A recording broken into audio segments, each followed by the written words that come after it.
direct conversation, some deep reactions, please. All this comics narration ain't late me. A little more talk, a lot less read. A little fight, baby, is what I need. Close the trade, open up your brains. Explain it to me. Explain it to me, baby. Explain it to me. Thank you, Vandello, and welcome back to Rec Conversations. My name is Josh Wasta, a.k.a. Fallout Fury. And with me, we used to talk about the weather. Making plans together, days would last forever. It's Leia Cameron. Hello, everyone. And with us, a very special guest, first-time guest on a graphically novel production, Sarah Kennedy. It's Hello. great to have you here. How you doing today? I'm doing great, and I am excited to talk about one of my favorite storylines in comics. Woo. Oh, are you? So you have read this before? Annihilation? Yes. Okay. Probably like a million times, including this past week. Oh, Well, then we're going to be doing this show a little bit differently because the idea is that people come on that have not read the storyline.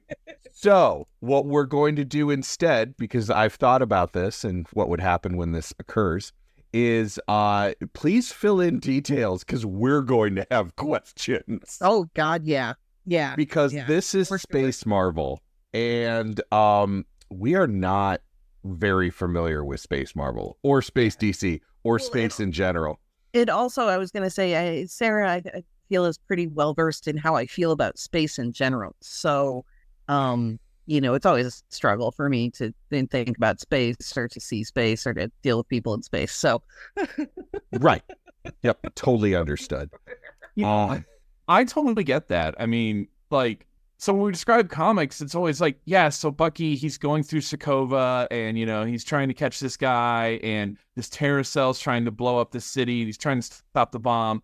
And then meanwhile, on the planet Glypnos 5, always having a sandwich, but this sandwich is a tiny micro-civilization. It's like, oh, I get it. Yeah. That's about the time where I just put it down and quietly walk away and go do something else. In graphically novel, and I can't remember the name of the story, but it had something to do with Thanos. The Cancerverse story.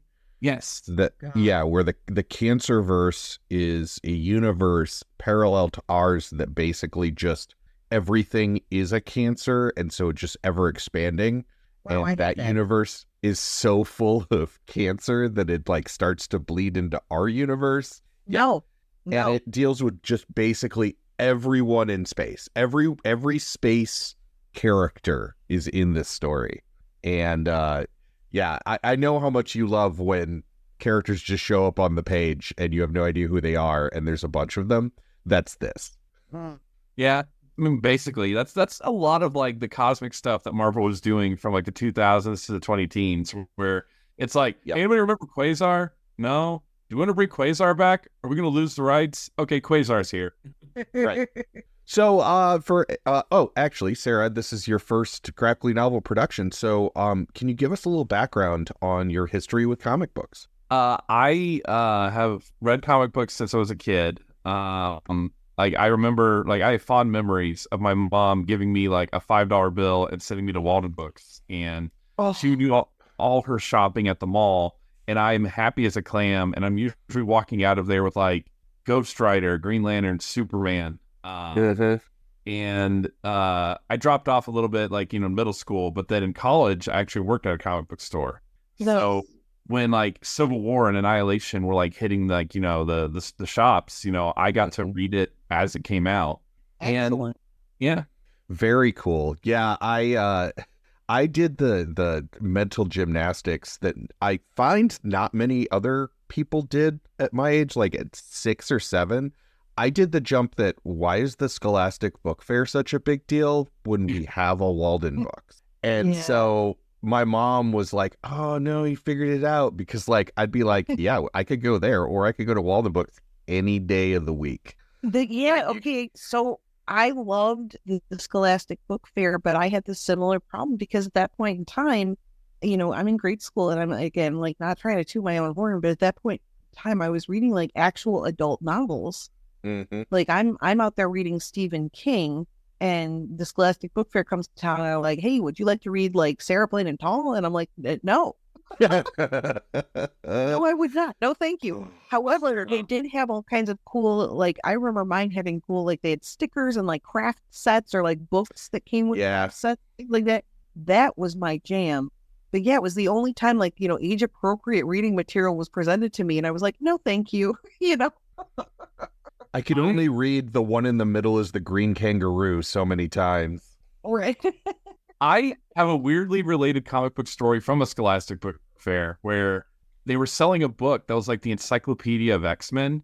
And yes, I was so excited to get it at the Scholastic Book Fair. And it got stolen from my backpack when I was at recess. I was in like the 3rd grade. And that was the first time I'd ever had anything stolen from me. And it literally put me in a funk for several days because it's like, no, someone took my book. And my mom's like, we'll buy you another one. And I'm like, no, they stole the first book. Yeah, it's not the same. Oh, that sucks. That does suck. It was a cool book though, because it was like a middle school reader, but it was actually like seriously like, it wasn't just, this is Nightcrawler. He can teleport. When he teleports, it makes a noise. It was more like, this is Nightcrawler. He teleports by going through a parallel dimension. He's currently the leader of Excalibur, but he's also one of the main members of the X-Men. And it's like, I'm learning so much. Oh my God. That's so fantastic. Gosh, I need that book for my next birthday, I think. Okay. I will get you that and probably my favorite X-Men book, which is called The Science of X-Men, which I think I've talked about on the show before. You have, sure. And that, yes, does sound interesting to me because I am a tremendously big nerd. Yeah. Sarah, have you ever heard of that book? No. So what it is it's professors from like MIT break down each of the X-Men on how their powers would work, like with it scientifically. So their example is like Quicksilver's main ability is not being able to move fast. At the base, you have to start with Quicksilver's immune to friction. Yeah. Yeah. And so like, yeah, so they break it down into like my favorite chapter is the one on Magneto, because they go into what magnetism can and cannot do. Magnets, how do they work? Yes. I remember when like Magneto had every power, because like some comic book writer like read in like a science journal that it's like, oh, electromagnetism unlocks the secret powers of the universe, and then he ran with that. And Magneto's like, I can reverse gravity now. How? Magnets. Yep. No, the answer was magnetism for a long time, and they actually just referenced that in X-Men 97 a little bit. Pretty great. Yeah. So interesting. Okay. So this is how the show works. It's going to be a little different than normal. I am the professor, Professor Jake. I will be taking all three of us through the Annihilation storyline bit by bit. Instead of asking questions, Sarah, you have the ability to pull the emergency brake on the entire show at any time and make clarifications or ask questions of us or just make smart-ass comments. We're all here to have fun. Yeah. I will try not to work in my favorite Skrull fruit dish, which they explain in Avengers comic once. Excellent. And actually, since Annihilation is 3 different graphic novels, we will only be going through the first one today. And the first one covers the Drax the Destroyer, the Annihilation Prologue, and Annihilation Nova. Mm-hmm. And if we have a good time, and Sarah says at the end of this that they want to come back, then awesome. We will probably do more Annihilation later down the line to add that to the Age of Apocalypse that we have to do with Chris Wolf. Oh my God. Why do we agree to these things, Josh? Why don't we do this to ourselves? Other people's lulls, Leia. It's all about other people's lulls. So yeah, this is a good reminder to please tell your friends to listen to the show so it's at least somewhat worth it. Yeah.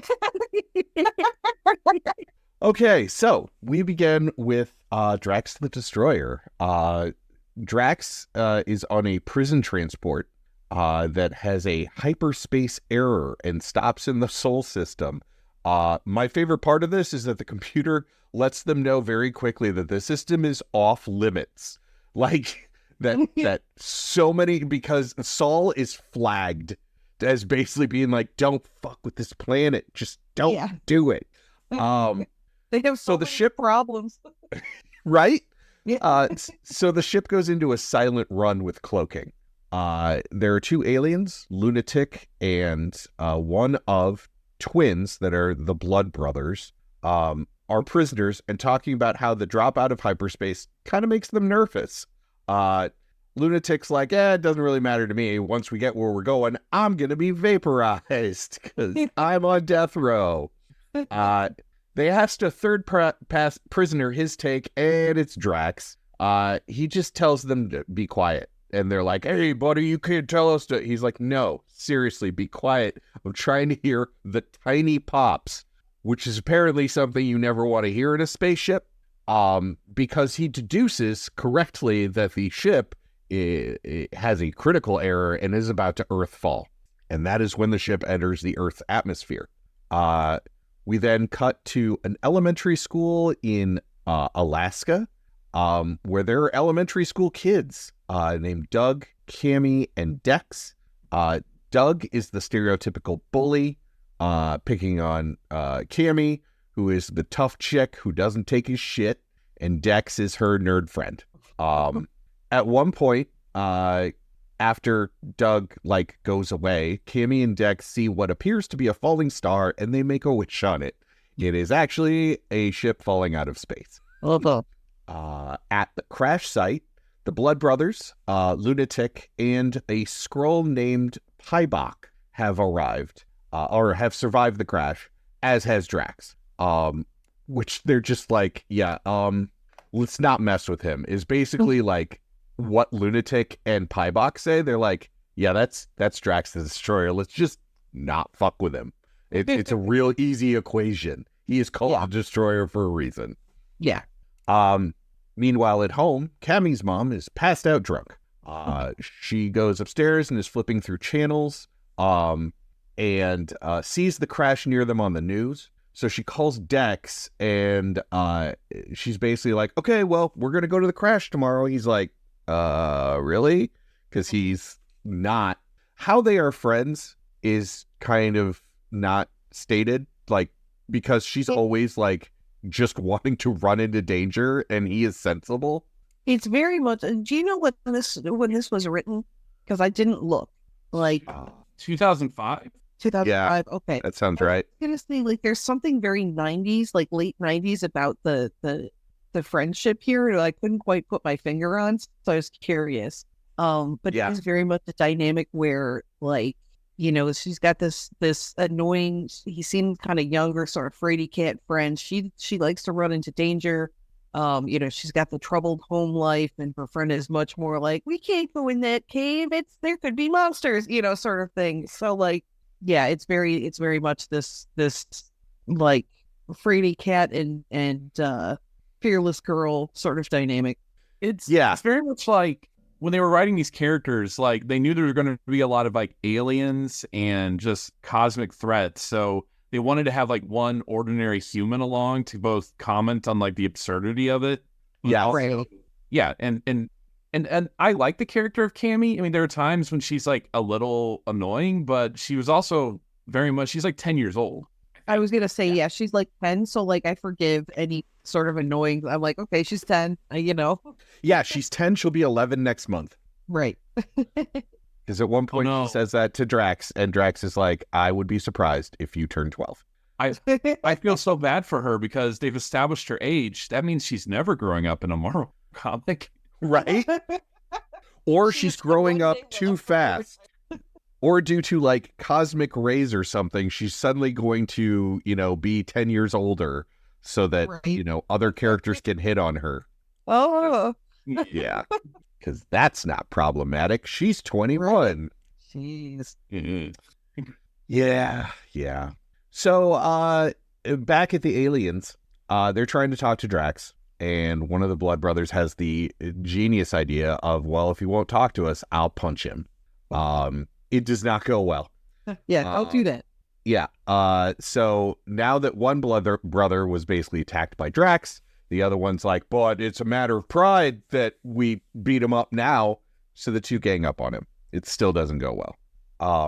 While those three are occupied, Lunatic and Piebot are like, well, time to head for the next town. And as they're walking through the forest, on their way, they encounter Cammy and Dex. Cammy is all of us in the Marvel Universe, I'm sure. She's completely desensitized to the idea of aliens. You're right. This shit happens like every single day. Yeah, what do you want me to do about it? Yes. Meanwhile, Dex runs away screaming about aliens.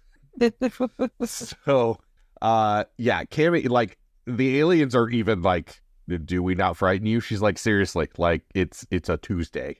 Yeah, it's a Tuesday and I live in 616. Right? So Piebot and Lunatic, like, just ignore them. They're like, well, these are children. These are pups. Gotta go. So they walk away when Drax and the Blood Brothers fight reaches near Cammy. Drax seems to, like, I don't know if it's like a regressed, but he's speaking in simple terms. He's not the Drax that we know. He seems very confused. He kind of almost has Hulk speak. Yes. Actually, can I interject? Yes. Yeah? That's what you're here for. So, what these important for the audience to know is that Drax originally was a Space Hulk, essentially. His name's like Arthur something. He was a human who Thanos just killed him and his wife just willy-nilly.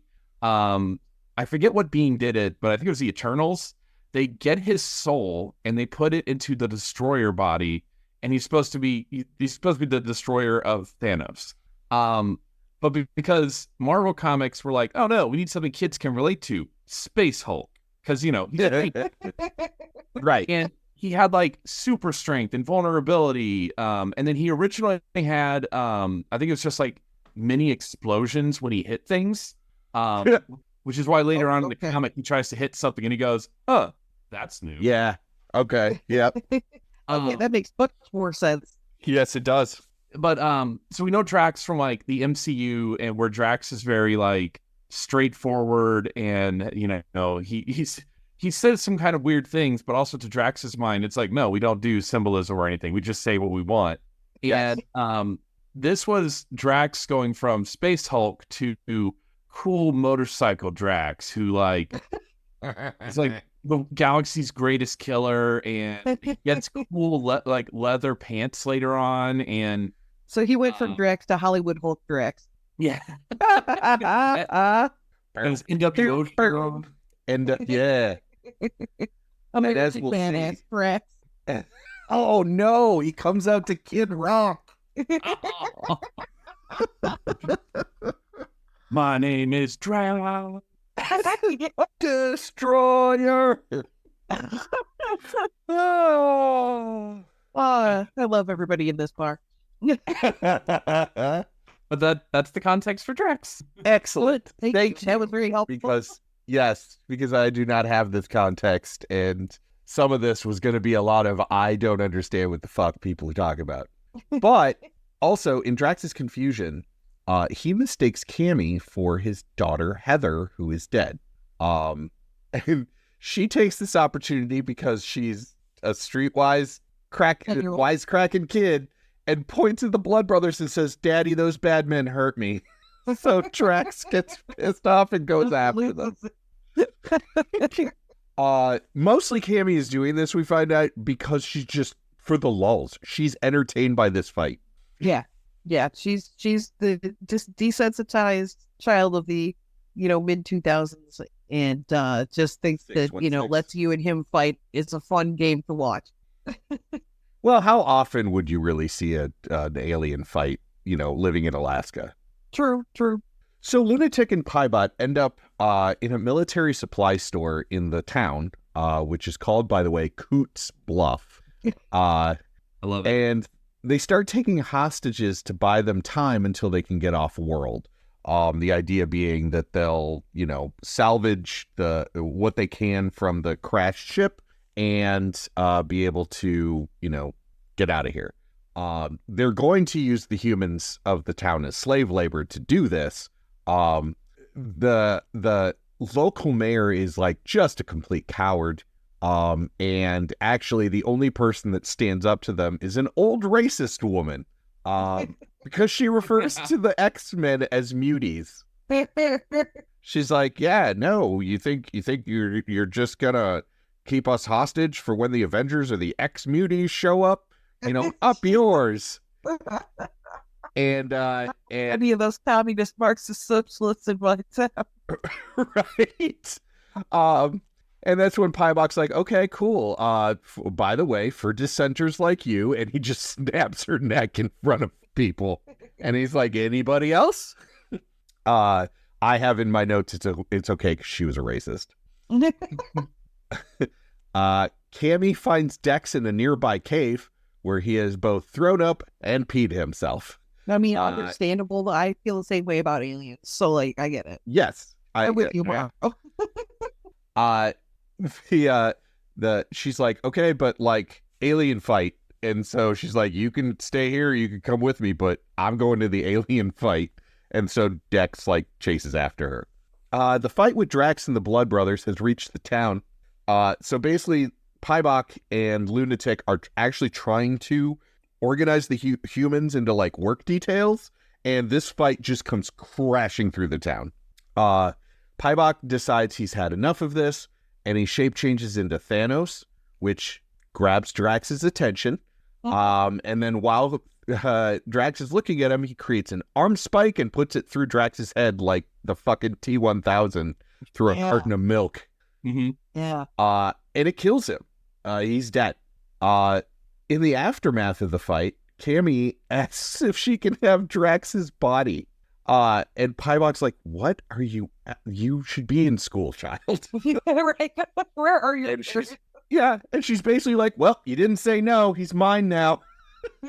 To which when the Blood Brothers come over, they're like, "Oh, what are you doing?" She's like, "Nope, that guy told me I could have the body." And they're like, "Oh." She's like, "He also told me that you'd help me move it." So, like, one of the Blood Brothers is like, "Okay," and picks up Drax's body and starts walking with It Cammy. was legit. Blood Brothers they don't bring their A game. Just they're super strong, and they're supposed to be like small town bullies, but they're aliens. Yes, they have a much dumber version of the twins from Invincible feel to them. Yeah. Oh, yeah. So and while like one of the Blood Brothers like goes to Piebok and is like, "Why did you give Drax's body to that child?" And Piebok's like, "That's not what happened. But go fix it. I don't care. I have shit to do." So the work details are ready. So crews start moving towards the wreck. Piebok reminds the humans that if one person resists, he'll kill them. If multiple people resist, they'll kill their children. So game, set, match. So the Blood Brother carrying Drax goes with Cammy and Dex out of town and basically just like drops Drax's body and is like, "Okay, goodbye, little girl." Walks away. Cammy tells Dex she wants his body because it's alien. It's special. How cool is it? I get an alien. Right. That's when Dex is like, "Is that corpse cooking? Because it's starting to smoke." Dex worries that it might explode, and Cammy stays to watch it. So she's like, yeah, you can run off if you want, but I'm gonna watch this this burning corpse and see what it does. A lot of people have died to the aliens, but they keep getting worked. Basically, Lunatic lives up to his name and is killing kind of humans indiscriminately while they're working. In the woods, Cammy and Dex think about the town, and Dex actually shows concern for his parents. To which Tammy basically tells him to grow a pair, and he gets mad at her and heads back into town. As soon as he's gone, a new Drax punches its way out of the corpse of the old one. This Drax is noticeably shorter and a little sleeker, I guess is the best way to describe it. He's lithe. Words I learned. Yeah. And I learned from traits in Vampire. And not to be crude, but this is his, sexy boy era. Because as I recall, yeah, he just pops out with like a 6-pack and gets leather pants later. And you can just tell whoever was drawing this comic was having the time of their life. I would not be shocked if this was some guy's ex-boyfriend from like the rave scene. And it's just like, you're Drax now. I'm sorry, you said sexy boy phase. And I'm just like, he punches out of the corpse and it's like, you think I'm cute. You know I'm sexy. I've got the look that drives the boys wild. Okay. Dex has found a phone booth showing that this is the early 2000s. And he tries to call, he tries to use the operator to call the Avengers. And the operator's like, there's no listing for the Avengers. He's like, okay, what about the Fantastic Four?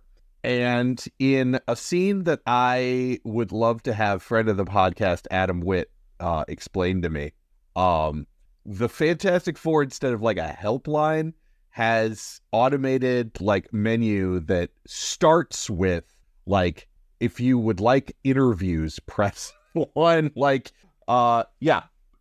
public relations, press 1, inquiries related to community services, press 2, inquiries related to licensing, press 3, 4 for inquiries related to collateral damages. It doesn't start with, if you were an emergency, press fucking 1. And Dex just is heartbroken by this, slumps to his knees, or to his to sitting, and is basically like, you're supposed to help us. You're supposed to help us. Meanwhile, the phone is like, just the receiver is off the hook, being like, press 5 for charitable events. I thought this was a great scene, because it really just shows the hopelessness of the 616 at this particular moment in time. I can only imagine that if he had gone through that entire phone tree, it would eventually be like, you've hit 7, being attacked. Are you being attacked by a Meso? Is it a nihilist? Press 2. Yeah. Meanwhile, Drax is restored. And he basically does something psychically with Cammy. It doesn't really specify what. But she sees his mind and he sees hers. So she kind of sees some of the, his past. He recognizes she's not Heather. But meanwhile she's like, what's a moon dragon and a Kronos and a Thanos and what the hell? But you also find out that Cammy's about the age that Heather was when Thanos, he says, took him from her. Or took her from him. I imagine that means murdered. But I also know that she's Moondragon, so there may be some stuff in there that I don't quite get. But anyway, at the time, the age that Drax lost in one way or another his daughter, she was about Cammy's age, which is the only reason that he's willing to tolerate her. She, by the way, keeps insisting that since Pybot gave his corpse to her, she owns him. Not a great look. Yeah. So she accompanies him as he heads back into town to murder the aliens. She is pointing out that he needs pants. And he's like, okay. And she's like, I'm thinking biker leather. And he's like, no, you're not listening to me. Never mind. So they pop into a store where Drax gets some leather biker pants and a knife. They banter a bit. Drax wonders why Cammy is the way that she is. And she's basically like, trauma. Dex catches up to Cammy and says the Avengers and Fantastic Four only work for rich people, which isn't exactly false. Yeah. This is a hopeless version of fucking Earth on 616.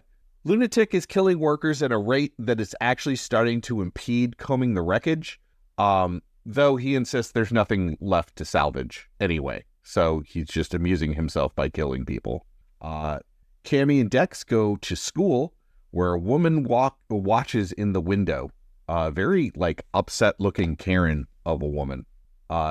Drax sneaks up on Lunatic and kills him by cutting his head off and then saying, "Ah, yes, but I know that if your head comes back to your body, you can reform. You're very sturdy." So squishes his head. Brutal. What's that? Just brutal. Yeah, it is very, I mean, but it's like, it's a very simple, logical, like, you can heal from almost anything. So there's only one way it can really prevent the possibility of your head, going back to your body, and that's destroying your head. Cammy's talking to the woman that we saw at the school, and it's Pybok in the form of the principal. At one point, she does ask, like, "So what happened to the principal?" And Pybok's like, "She's as infuriating as you are, but I at least find you tolerable." The Blood Brothers find Lunatic's body flayed out in the trees. Like, it's not crucified, but I'm trying to think of the term, like, suspended in the air by their arms and legs, like by ropes. And Drax jumps them as they're looking at Lunatic's body. Drax kills one of the brothers and is going to go and kill the other when Pybok shows up. And Pybok recognizes immediately that Drax has bonded with Cammy and basically says, "You know what you've doomed her to? Like, her own people will shun her and not know why." So apparently one of the, consequences of this is like a psychic backlash that, since humans don't typically understand that, the psychic stuff, then they will just react to it and not know why, is the best way I interpreted it. Pybok basically is like, "Okay, no, we've reached endgame," knocks out the other blood brother so he doesn't keep attacking Drax, and clicks a beacon device, basically turning himself in. He's like, "There's no way off this planet. There's no reason to fight Drax because, that would be a waste of time." And Drax comes to the same, conclusion and just kind of sits down. Meanwhile, Cammy's like, "Are you guys going to fight or what?" And they're like, "No, there's no point to that. Like, we will just wait for, to get picked up by space police." The next scene that we see is maybe the next morning. Dex is talking to the body bag that's holding Cammy's mom, and basically says he thinks she went with the aliens. And that is the end of Drax, the Drax prologue to Annihilation. This whole thing will be used to basically just explain why there is an 11-year-old girl hanging out with Drax the Destroyer in the rest of the story. It was a really good series, but yeah, the last 3 or 4 pages were a huge letdown because Drax, a lot of the fighting he does in the comic is it's just a close-up of like Drax's face, and then there's a sound effect, and then it's kind of like, oh, and Lunatic lost his head. Yeah. And Pybok, one, he is kind of a ridiculous, character. For people who don't know, Pybok is the Power Scroll, and he has the abilities of the original X-Men. But it's also kind of one of those things, too, where it's like, oh, so we're not even going to get a fight between, off-brand Coke Super Scroll. Right. So, yeah. So, and Pybok, at least in this book, never comes up again. I'm not sure about the rest of Annihilation, but yeah, this whole thing was basically just to introduce us to the concept of new Drax and introduce Cammy. So then we start with the prologue, and we start with Thanos talking to Death, as he is wont to do. What's that? Like you do. Like you do. Also weird because for some reason Death has chosen to look like a little girl. Which, okay. Like a really young version of Lydia Deet from Beetlejuice. Yeah, pretty much, yeah. And she says that something is coming closer, and Thanos is like, "Yeah, I feel it." She's like, "Okay, that something that is coming knows me intimately." And so he's like, "Ooh, wonderful," because he's a weirdo and in love with death. So on the main Kiln prison, which we saw we saw one of the Kiln prisons in Guardians of the Galaxy. There's a human named Cole who's there with a bunch of other inmates when an unknown alien force attacks and just kills a bunch of people, and destroys the facility. At Nova Prime, we see Richard Rider, who is Earth's Nova, and another Nova named Samaya are arriving for a briefing. Apparently, everyone in the Nova Corps is being called in for this briefing.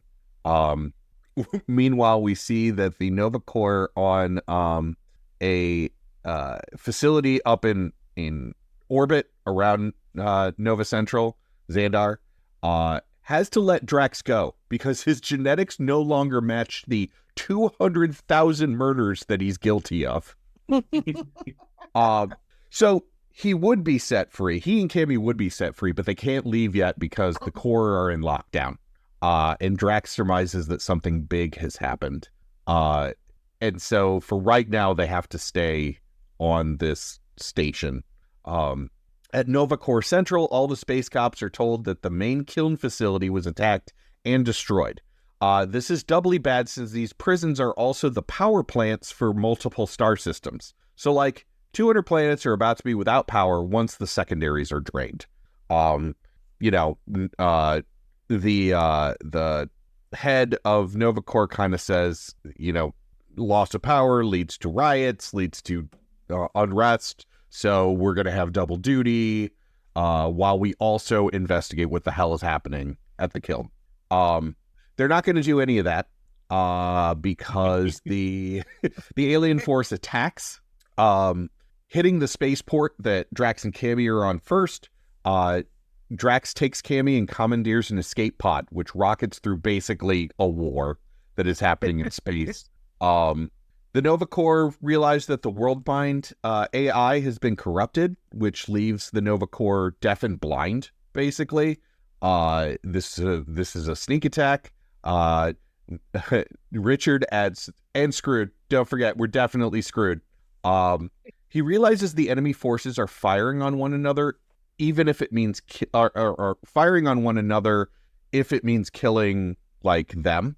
So he starts encouraging him and Samaya to move around and just basically dodge bullets so that they're shooting each other, which surprisingly works a little bit until he realizes that the spaceport is falling out of orbit.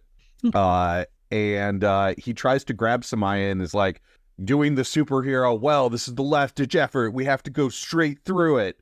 And she's like, okay, let's go. And then he drops her and barely survives the spaceport landing on him.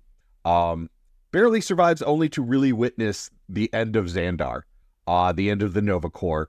He makes kind of a heartbreaking report about it, about how he just witnessed the end of everything. Moving forward, this attack specifically will be known as Annihilation Day, moving forward. Meanwhile, across the galaxy, Ronan the Accuser is arrested by the Kree Empire, and Silver Surfer feels there is an infestation in the universe.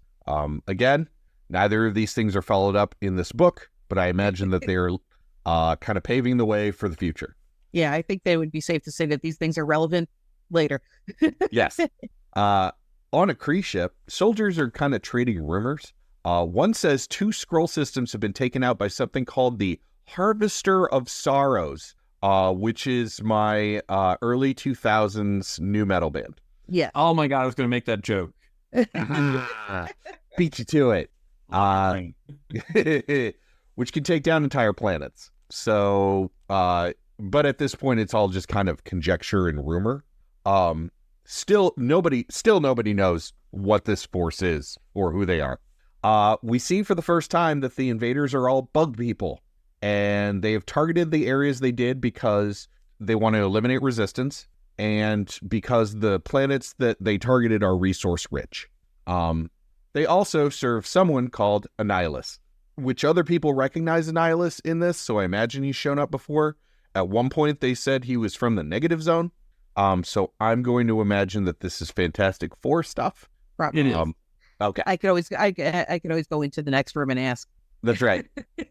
He is a collection of insects that were in a colony that get blasted with this wave of energy that's been retconned a couple times. Sometimes it's from the future, sometimes it's from another dimension, and the colony merges into Annihilus, which is this big green grasshopper dude who wields the cosmic control rod, which we never really find out what that does other than everyone wants it.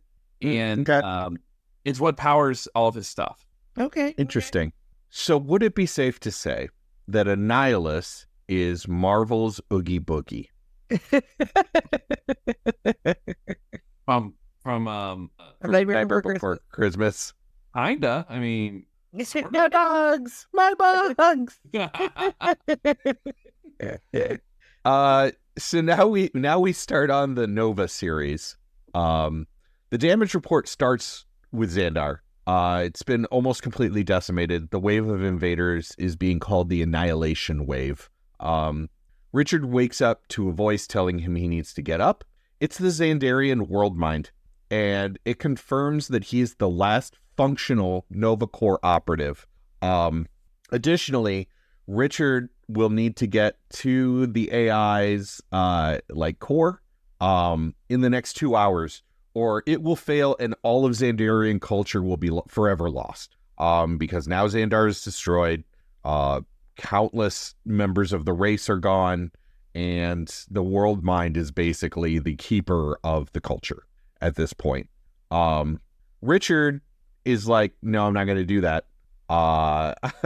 I'm going to, in fact, figure out how we can save the universe. And world mind is like, okay, doing the math, I had two main directives. The first one was to protect the galaxy. The galaxy is destroyed. So priority number 2 is my survival because Xandarian culture. Richard is like, I don't whatever, and is ignoring it until he sees some of the invaders, the invader bugs, are eating the dead bodies of the victims. And Richard gets pissed and goes to attack the bugs, and gets his ever-loving ass kicked. He's about to die when the world mind basically engages his flight systems without his permission and flies him out of the fight. Richard reluctantly goes to the hub where the AI is stored, where the world mind is stored. Finds out there is no disk or data block. The world mind must be downloaded directly into him. And he's like, no fucking way. There's apparently been a history of people trying to do this, and they go insane. So Richard knows that history, so he's like, no, absolutely not. So the person he references, Supernova. Yes, he had that cheesy name. His name is Garthan Saul, and we see that character briefly in the MCU. He was the uptight British Nova officer who's always down on Oh yeah. Yeah. Okay. Yeah. So not the likable one, not the John C. Reilly, but the other guy. No, he's got a dark fate awaiting him, which is sad because I love John C. Reilly. Oh no. Richard's like, no. The world mind goes to basically tell him 3 things. One, it will regulate the Nova Force inside to keep Richard from going insane. It'll do everything in its power to try and keep the power from overwhelming him. 2, he will only have to carry it for a short time until other arrangements can be made, till they find somewhere else that can store the world mind. And then 3, he really has no other choice. This is the only way forward, unless he just wants to get in a pointless battle and kill himself. So he's like, okay, your logic is sound. I agree. So the world mind uploads into him, giving him a new outfit. And now he can speak to the world mind directly in his head, without talking. And he's immensely more powerful, which he discovered by flying straight up into space and immediately fighting the alien fleet. Because his emotions are understandably running a little high. He now is extremely powerful, and he's very mad at this alien fleet. So he goes up and starts just wiping them out. at the Annihilus command center, Annihilus himself feels the destruction in Xandar, and it kind of brings his attention over that way. Richard lands back on Xandar, dealing with his grief for the first time. So basically, now that he's punched a bunch of stuff that he can punch, the fact that everyone that he worked with, his whole structure, everyone's dead. He's dealing with genocide now. But while he's there, sobbing in the snow, Drax and Cammy find him. And Drax wants Richard to help him find a ship to get off of Xandar. What I have written here is Richard is an emo bitch and says he's a liability and it's not safe to be around him. Accurate. Worldmind interrupts him and he starts having an argument with it as Drax and Cammy watch, thinking maybe he's gone insane. Worldmind is basically telling Richard that preserving it is the top priority and to abandon Drax and Cammy. Also, bringing up, that's Drax's destroyer. He's a mass murderer. You should just stay away from him on principle. Fair. Richard tells the Worldmind, no, they're people in need of help, so I'm going to help them. He then asks Drax if he's related to the destroyer. Drax is like, nope, different guy. And Cammy's like, nope, that guy's much taller. Which is kind of a running gag about this Drax being shorter and sleeker than the other Drax. Because he's not your boy toy. God damn it. Worldmind points out that Richard is doing exactly the opposite of what it asked, and ascertains that it's because he's scared. And Richard admits, yeah, of course I'm scared. Are you going to help me find a hangar or what? And the Worldmind's like, fine, here's the nearest hangar. They head toward it, find more Vader bugs who are now eating the wreckage of the ships. So they not only eat organic, they eat metal and all of these other things. Locally sourced. Yes. They are the Langoliers of the Marvel Universe. Wow. That's right. Bronson Pinchot is going to be in this comic soon. That was a dumb deep cut. That was a very deep cut. My God. So the bugs see them and there's a fight. Cammy's almost killed. She's saved by Drax, who basically yells at Richard to use his powers. At the same time, the Worldmind is talking in Richard's ear. So Richard just takes his helmet off, gives it to Drax, and is like, sort it out. This is actually one of my favorite scenes in this comic, because Drax puts on the Nova helmet and is like, hello? No, this is Drax, because I'm wearing his hat, because he gave it to me. Speak up, I'm wearing a towel. So Drax walks away into the background to talk to Worldmind, while Richard and Cammy kind of sit down, and Cammy talks to him about, basically to Richard, about his trauma and everything that Richard is processing. In a way, Cammy is is level setting Richard. He needs to talk to somebody about everything that has happened to him in the last fucking half hour. And that's what she kind of does. She is kind of a poor choice for this, but she's the only one around. Absolutely. Yeah. You're not my first choice. You wouldn't have even been my third choice, but you're here. Drax and the Worldmind come to an agreement. Drax will help Richard with his self-control, which is what Richard really needs. Because Richard is helping him, he will help Richard. They find a ship and realize they can't take off without engaging a million ships that are in orbit. So Drax tells Richard, well, just open a Stargate while we take off.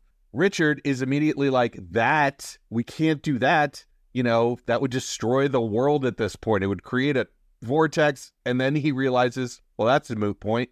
World's already destroyed. I have in parentheses here, except if they survive, there's no way they don't know that there are other survivors, but whatever. Fair. They do it, and Drax helps Richard keep self-control. I have here by Bene Gesseriding him. He basically stands at his neck with a knife and is like, if you lose control, I'll kill you. Yeah. Put your hand in the box. So that wouldn't make me very calm. right? Yeah. I mean, it might make me a little more focused. So they arrive at a planet 9 light years away. The ship is dead, and they begin to enter the atmosphere. When Quasar shows up and saves them Superman style, brings them down to the surface and explains that the planet has 18.6 million refugees, and they're trying to figure out a way to get them off planet and away from here before the annihilation wave gets here. Quasar meets Drax and asks if he was taller, to which Cammy says it was just a phase he grew out of. Nova tells Quasar that Xandar is gone, as is the Nova Corps. So Worldmind starts to talk to Nova again and is like, okay, you've saved Drax and Cammy, so now we should go on your primary mission. Nova's like, that's not the way I see it. The way I see it is I've just found 18.6 million more people to save. Worldmind is like, that is not a good way of looking at it. Yeah. Not that he's wrong, but just that it's not a good way of looking at it. Quasar and Nova kind of talk about what's ahead of them and how much they can do, even with, the power of the quantum bands and the full Nova Force. Drax joins in the discussion, and in doing this, he reveals that Richard has the full Nova Force. So, and when Quasar asked how he knows that, Drax is like, oh, I talked to his hat. Drax says they need to stop saving people and get ready to fight. I was a little confused here because it sounds like Drax is trying to say we need to turn the refugees into fighters. But that's not what happened. But Drax does point out there's really nowhere to run. Like, it's not like this force is going to run out of steam. It's just going to keep going wherever we go to. At that time, the beginning of the evacuation fleet arrives, and Quasar tells Nova that it'll take 5 days to construct a Stargate, but he heard that Richard can do it quicker and bigger. It doesn't matter anyway. It's too late to talk about it because the advanced fleet of the Annihilation Wave has arrived. Quasar holds them back while Richard creates this giant Stargate. Finally, Worldmind offers to help him instead of whining at him, and he accepts. So now at least he and Worldmind are kind of on the same page. At Annihilus command, Annihilus feels the Stargate being formed and realizes there's a being with immense power. So he basically is like, well, I'm going to go see this for myself. Quasar and Nova are holding the invaders back from the Stargate to give the refugee ships time to escape when Annihilus shows up. Drax recognizes him immediately. Quasar asks Nova if he saw it, and Nova says yes, and goes to move to engage. Quasar is trying to warn Nova not to attack the fleet head on, because that's stupid, and Richard ignores him. In Richard's head, he and Worldmind have a conversation. Richard says he needs to hold off the fleet for 12.8 minutes in order for the refugees to escape, so he'll need Worldmind's help. In fact, he asks Worldmind to interface directly with his brain to give him tactical knowledge of his surroundings, allowing him to intuitively avoid dangers. And Worldmind does it, and it works. So he's given AI access to his brain. Nothing ever goes wrong with this plan. Certainly won't in the Nova series that comes later. Before they jump on the last shuttle, Drax gets on the comms and tells Nova that they're leaving, but Nova must forget the small stuff and concentrate on the heart. That Annihilus is the one target, and that the entire wave is basically a hive mind obeying his will. And if he takes him out, it's like a headshot to a body. How Drax knows this, I imagine, is somehow explained earlier in something I did not read. On his ship, Annihilus is told that the fleet is being held off by two powerful beings. Annihilus basically is like, excellent, let the ships come to me so I can get their energies for the cosmic control rod. Which, again, you're right, Sarah, there's absolutely no explanation. Yeah, it's not even like it's a giant thing. It's literally like the from Simpsons. It's the Leia, you know, it's the space episode, the rod. Oh, the inanimate carbon rod. Yes, I actually just watched that episode yesterday. I knew you'd get the Simpsons reference, but it's basically the same thing. Everybody keeps talking about this rod, and it sort of saves the day or threatens to destroy the world, but it doesn't really do anything. Kind of like religion. the inanimate carbon rod, employee of the month. Nova and Quasar attack Annihilus. Annihilus smacks Nova away with like no effort at all and eats the energy out of Quasar, disintegrating him. So Quasar's dead. But glad that Quasar showed up in a comic so that the rights were retained. Nova attacks again. Worldmind is screaming in his head that Annihilus outclasses him at every level. And he's like, yup, you're in my mind. Get ready for what I'm thinking about. And Worldmind's like, oh, okay. As Annihilus gets close to Nova and goes to eat his power, Richard and the mind, the Worldmind use the link that he forms to send a command to the Annihilation wave to destroy itself. And then Richard runs away because he can't beat Annihilus. Like, I think it said like 12% of the force that's here has been affected by this self-destruction command. Annihilus basically is just like, order the destruction of all of the affected ships and retreat. So he's just like, cut my losses and let's go. Richard floats in space completely exhausted and beaten. While Worldmind tells him, we won the battle. There's going to be a war. Richard basically says, okay, this is way beyond us. Worldmind needs to stay inside of him until Annihilus is dealt with. And the Worldmind actually agrees. Drax and Cammy pick Nova up, and you basically have the Luke Skywalker in a bed scene at the end of Empire Strikes Back, where, you know, Drax and Cammy are there, and Richard tells Drax that he needs to teach Richard how to be a destroyer. And that is the end of the first book of Annihilation. And there was definitely a lot going on here. Yes. So Sarah, any major beats that we missed or anything that people should know? No.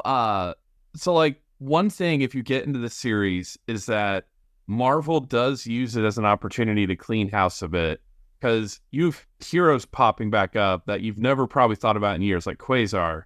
Right. I know there's like, I met a hardcore Quasar fan, which was really weird, because I'm like, but he's just Green Lantern, but yellowish, kind of.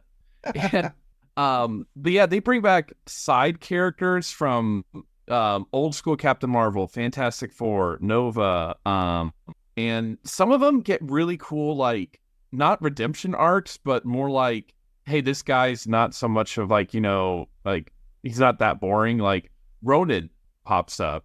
And before that, Ronan was just very much like, I've got a giant hammer and I'm the law and you would do what I say. And he's just kind of more annoying.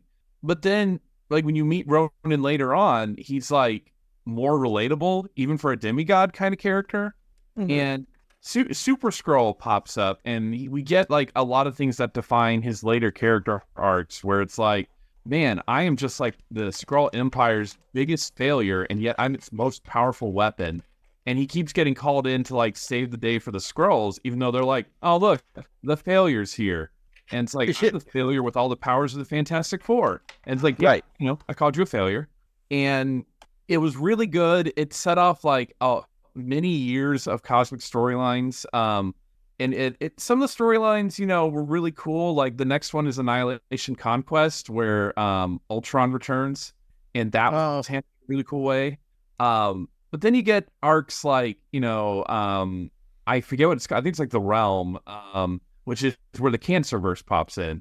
And it's a cool concept, but it's really weird to explain it to people, because unless you can capture somebody for 5 minutes and just fill their ears with like a deep dive of 10 years of Marvel lore, it's very much like, oh, gross, a cancer universe?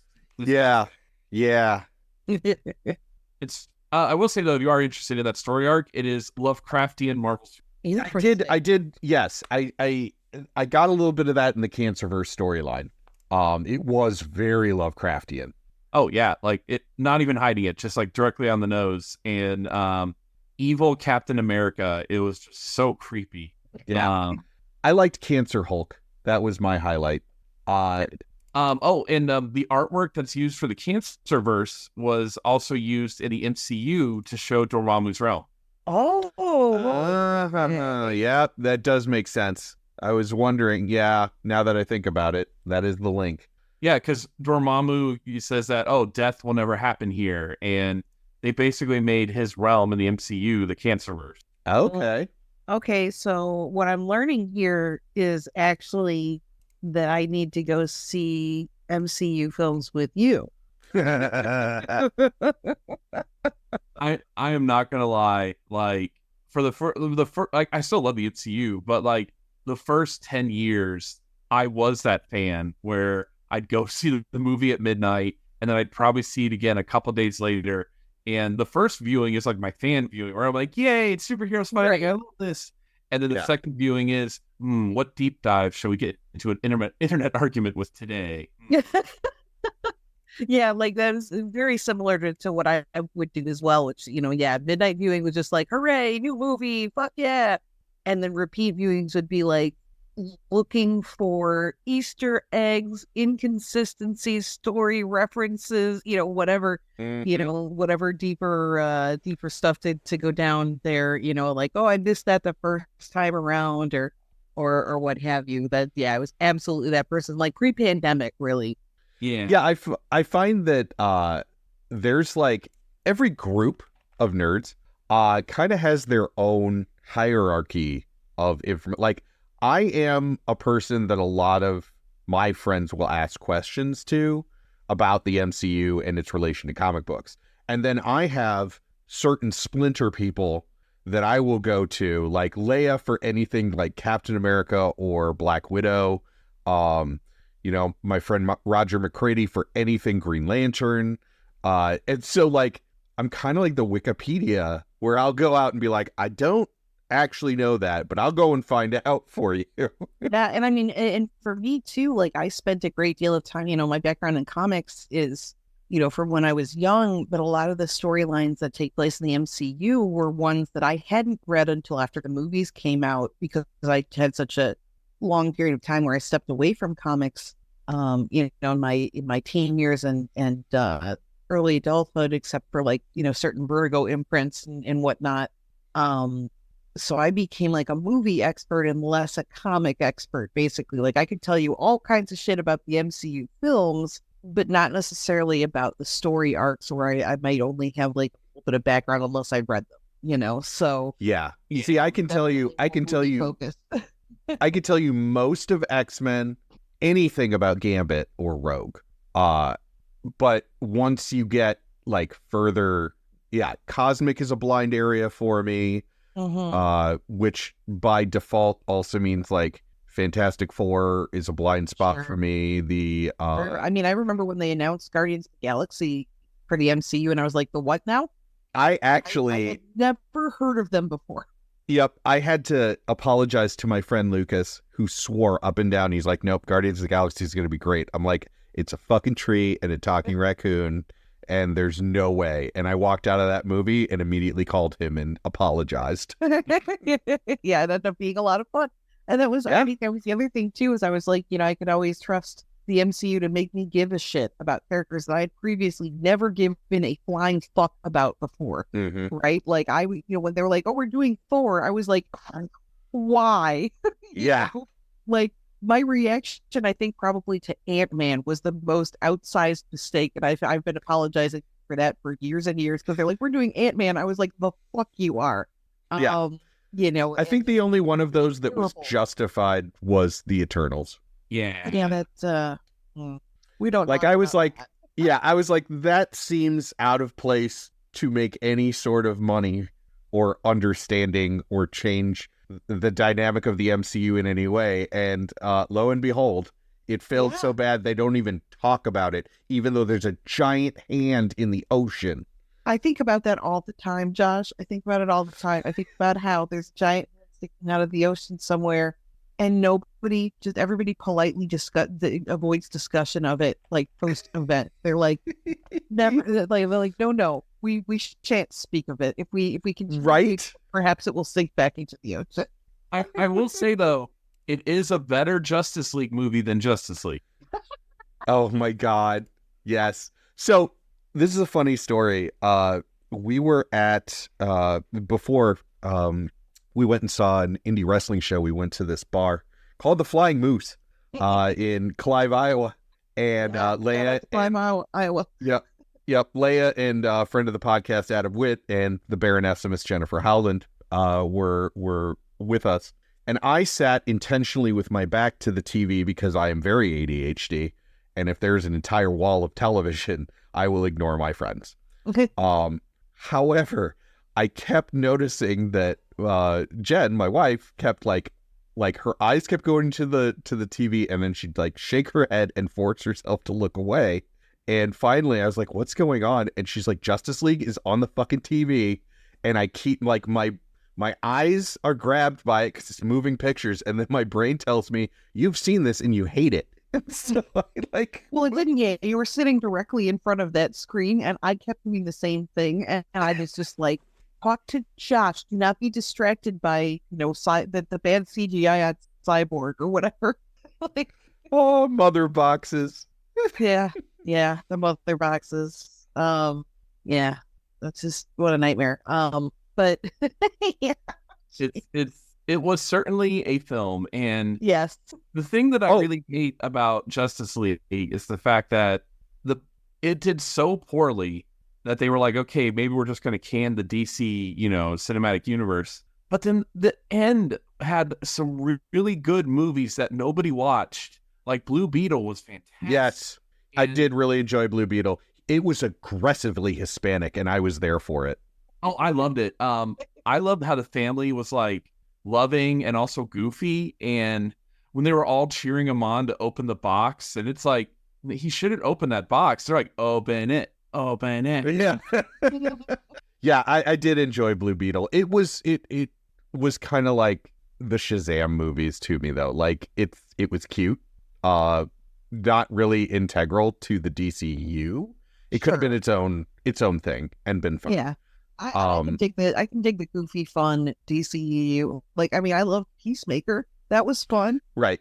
Well, I think Jen and I are going to watch the new Aquaman tonight, which I haven't seen. It's the only DCEU thing that I haven't seen, and it's the end of the DCEU. So, fair enough. Did you enjoy the first one? Yeah. I mean, I enjoy Jason Momoa. Like, when Jason Momoa obviously is enjoying what he's doing, if you haven't seen the 10th Fast and Furious movie, you don't need to see any of the other ones. Go to it just to watch Jason Momoa living his best fucking life and just bringing energy to a villain with sheer joy. There is a scene that he's talking to two corpses, and I live for it. Oh, yeah. But that's pretty much where I am. I'm like, as long as Jason Momoa is having fun. Although, okay, so side tangent, because that's what we do here. So for the graphically novel recording of Justice League, we actually watched both versions. We watched the Snyder cut and the Whedon cut and compared them.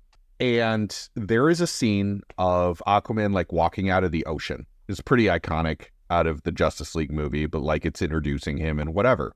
In the Joss Whedon version, there's like 90s rock playing to give him like, an I'm a badass, like kind of fun vibe.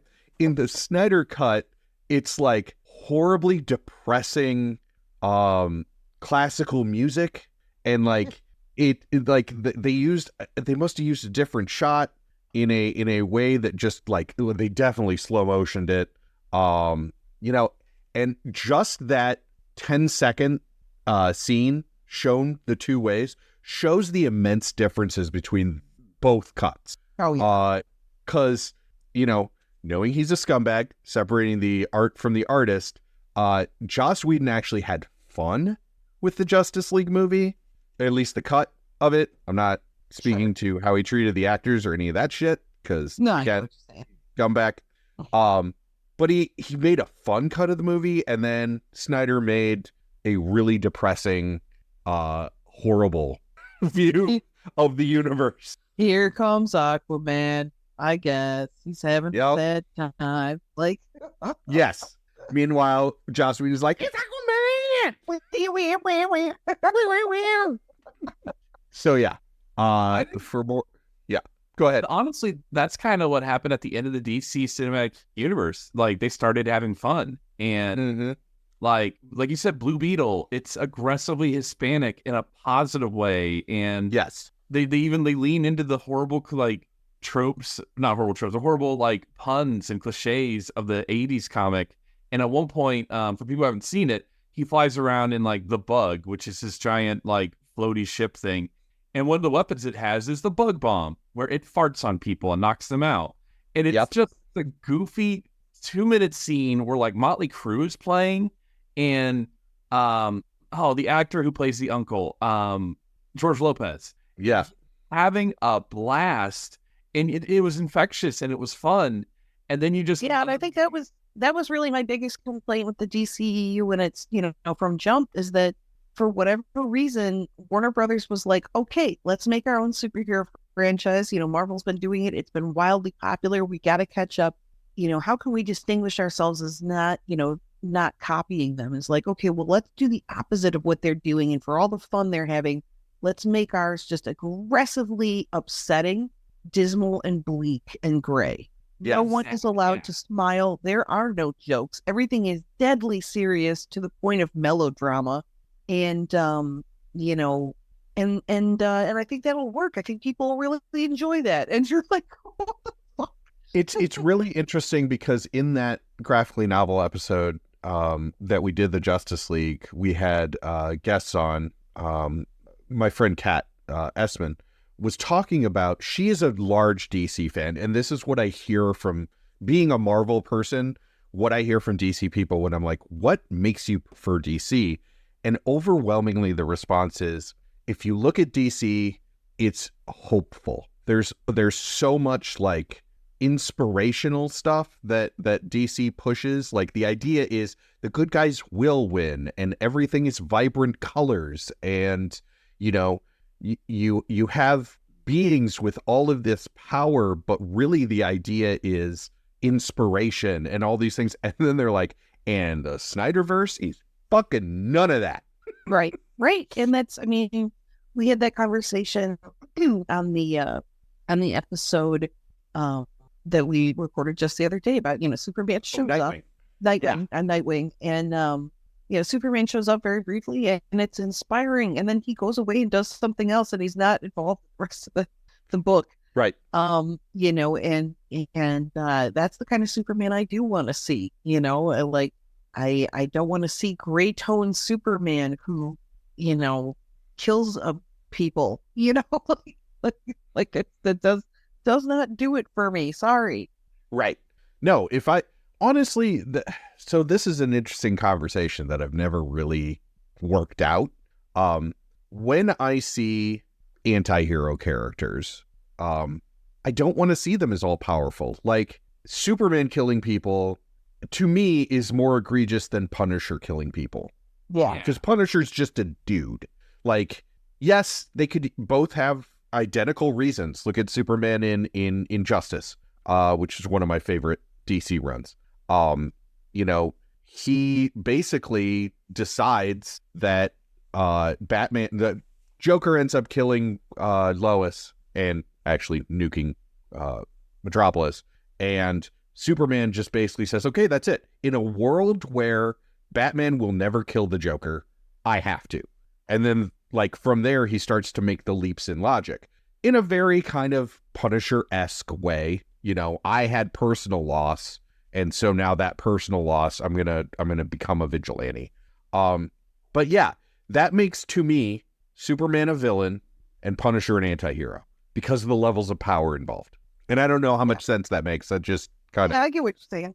It's also just like, and just to be honest here, like, everybody wants to just drag down Superman. And I admit there are times when Superman's a little too, like, goody two shoes for whatever I'm feeling that day. But it's also just one of those things where it's like you see this thing that's universally loved. It's now murdering a bunch of people. And I liked Injustice because it gave reasoning behind it. And he also wasn't like flying around just, red misting hundreds of people. But then you've got like other storylines where it's like, this guy's like Superman, but bad. And he just murdered 20 people in a row. And it's like, yeah, and he has super strength, cool. I mean, this feels kind of like watching Barney eat the kids. I mean, you're not wrong. That's brilliant, though. Yeah, no, I agree with you. And like, the Punisher has always been like a weird hero for me because people always talk about how Superman, like his powers are implausible. And I'm like, no, the Punisher's got the actual plausible powers because every time he fires a gun, only a bad guy dies. Yeah, you're not wrong. I do like how Punisher in himself is not an interesting character to me. Punisher's interaction with the rest of the MC or the Marvel universe is what sells me on Punisher.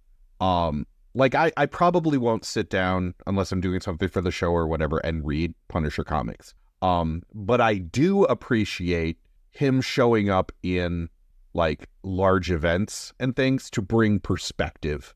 My biggest example being Civil War, where he and Cap get into it because they're walking through the sewers like there's a villain there and Punisher like just shoots him in the head and Cap is like, oh my God, you're a murderer and everything. And Punisher basically won't fight Cap because Cap inspired him.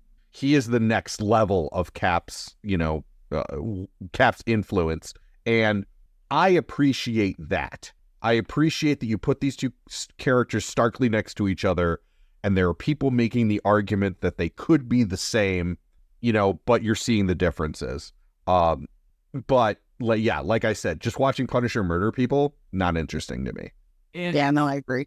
And also, because I remember that event in Civil War, and I liked how they needed his knowledge of like evading superheroes to evade Tony Stark's, superhero catchers pretty much. Yes. Yeah, we haven't been able to stop you for years, so now we need you to show us how we couldn't stop you for years. Yeah, Jack-o'-lantern was one of those heroes or one of the villains that died. Yes. And it also showed kind of like the extremes of Punisher's like ethos because they literally looked at him. He's like, what? They were the bad guys. And it's like, oh, right. We invited the lunatic to fight crime with us. Oh, that's how he fights crime. There was like a meme years ago where it's one of those like cell phone exchange memes and Spider-Man and Punisher are talking. He's like, I just don't know how to stop this guy. And the Punisher's like, shoot him. I don't shoot people. Fine, I'll shoot him. No, you can't shoot him either. Is it because you don't have a gun? Is that why you're not shooting him? You shoot them in the face. It does make it so they don't come back. That's true. It's very true. Well, Sarah, thank you so much for joining us. This has been a delight. And what do you think? Do you want to keep going in future seasons? We'll keep going down the Annihilation rabbit hole. Definitely, because we mentioned Guardians of the Galaxy earlier, and I think a lot of people would be excited to find out that in Annihilation Conquest, that's when we get the current version of the Guardians from. Okay. Previous version was all just generic Space Avengers, including a guy, his name is Vance Astro, the future Captain America. And it was in Annihilation Conquest, so we get the Star-Lord, Groot, Gamora lineup. Okay, cool. Well, I'm interested in that. That'll be fun. So that will be, stay tuned for future seasons where we'll be doing that. But our next episode, we'll have friend of the podcast, Gary, will be here, and Leia will be taking him through Winter Soldier: Second Chances. Yeah. Bucky adopts a child Again. as we found out. Again. Like Bruce Wayne of the Marvel Universe. He kind of is. He kind of is. And then, but he's not. Well, all right. Let me retract that and revise it. Kind of is, in as much as he has frequently adopted small children. Yes. Yeah. I don't know who the worst father would be in that case. Probably Bruce. Christian Cage. Christian Cage. He's father of the year, Leia. But until then, take it away, Vandello.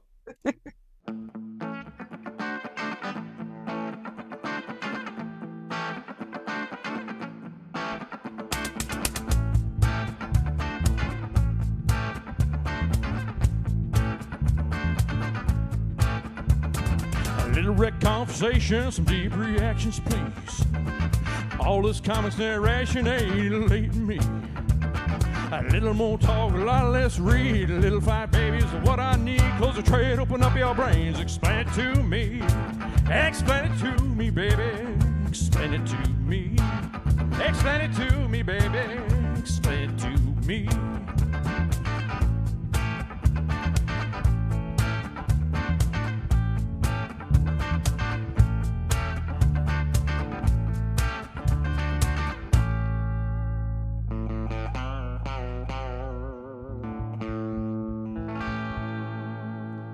Vandello 2021.